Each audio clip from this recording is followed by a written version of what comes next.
All right, so we're on 21. A new television weighs 76 pounds or 34.55 kilograms. Write a direct variation equation for the relationship between the pounds and the kilograms. Y is the representative of pounds.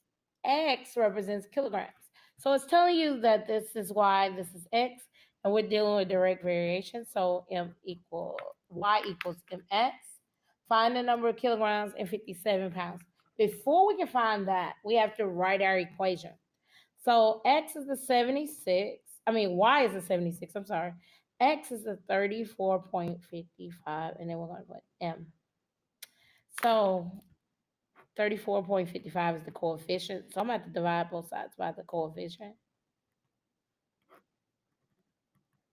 And when we divide 76 divided by 34.55, we get 2.1997105. I'm going to go ahead and round this to the nearest tenth. So it's going to become 2.2. Now, I'm going to write my equation. Y equals 2.2x. That means any pounds or kilograms I find, I can figure out the other. That's the good thing. Here, it's telling me in pounds, and I know that pounds was not X, it was Y. So I'm going to replace Y with 57.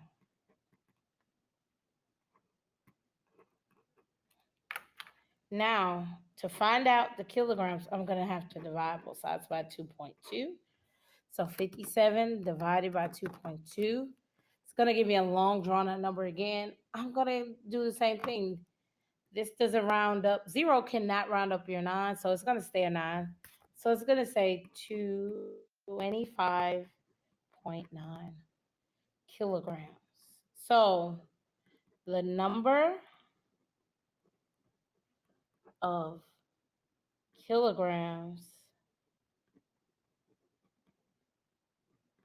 is 25.9 in 57 pounds.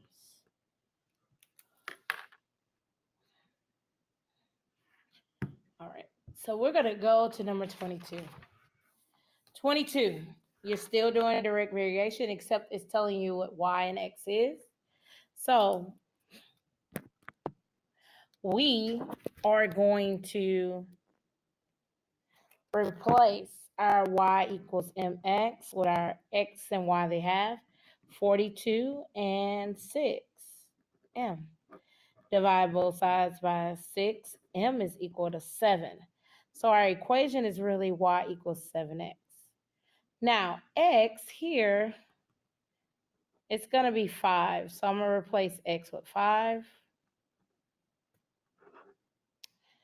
7 times 5 is 35. So Y equals 35. Let's do the same thing here. Y equals MX. Your Y is negative 48. And then 6M, negative 6M, I'm sorry. Divide both sides by negative 6. M is equal to 8, positive 8. So Y equals 8X. This time, they're not giving you the X, they're giving you the Y. So we got to replace Y with negative 64 equals 8X. Divide both sides by 8. X is a negative 8. So when Y is negative 64, it gave me negative 8. When X is 5, then Y is 35. Now we're going to go on to 24 through 27, which is state the slope and the y-intercept. This is in slope-intercept form already, so all I have to do is state the slope is 4, the y-intercept is 0, negative 5. We did that one on number 4, I think. Yeah, number 4, number 3, one or the other. The slope on number 25 is 1 because there's just one x there, even though they don't put a 1. And then 0, negative 6, or negative 6. You could write negative 6 or 0, negative 6. So here, this is in standard form. So we have to get it in slope intercept form. So I need to get y by itself. I'm going to subtract 2x from both sides. That gives me 0 equals negative 2x minus 10. So my slope would be negative 2. So if you went and put 2, you would be wrong. It is negative 2. Your y-intercept is 0, negative 10, or negative 10 by itself. One or the other. Here, you have 2x plus 5y equals 10. So we're going to subtract. We're going to subtract 2x on both sides. This cancels out, gives me 5y equals 2x plus 10. I'm sorry, you couldn't see. Divide everything by 5. Negative 2/5 x plus 2. So now we just need to state the slope. The slope is negative 2/5. So if you went and put 2, you would have been wrong. And if you had put 10 for the y-intercept, you would have been wrong. The y-intercept is 2 or 0, 2. All right, 28. Let's do it.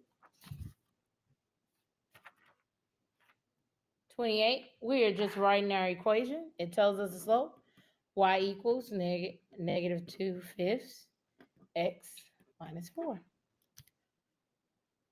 This one has no y-intercept, so y equals negative 3x. So it's a direct variation.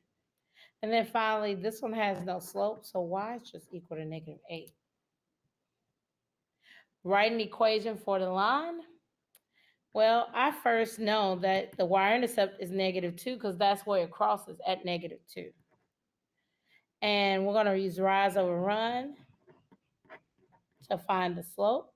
So I'm going to go up 3. So 1, 2, 3. I went up because I'm trying to get to this point. You could have easily went down and to the left, which would have been the same thing. 3 up and then to the right 1. That would have been 3 over 3, which would equal 1. And so again, you can go down, and that would have been a negative 3. And then left, which would have been a negative 3. Negative 3 divided by negative 3 is still 1. So you could have went either way. Now write your equation. Y equals 1x minus 2. And yes, I just wrote 1x. I didn't write a 1. Last one of the study guide. 32, we're writing the equation again. Your y-intercept where it crosses the y is at negative 2. Your slope is rise over run. This line is going down, so I'm going to go down 3. So that's a negative 3. And then to the right, 1, 2, 3, 4. 4 right. So negative 3 over 4. And yes, you could have went up 3, which would have been a positive 3. And then to the left, 4. So it would have been a negative 4. Still would have gave you the same thing. So y equals a negative 3 for x minus 2. Minus 2. Test is tomorrow. I hope you do well on the test, and I hope these videos help you go over the study guide one more time if you looked at my Google Classroom. Good luck, and I wish you the best. See you tomorrow.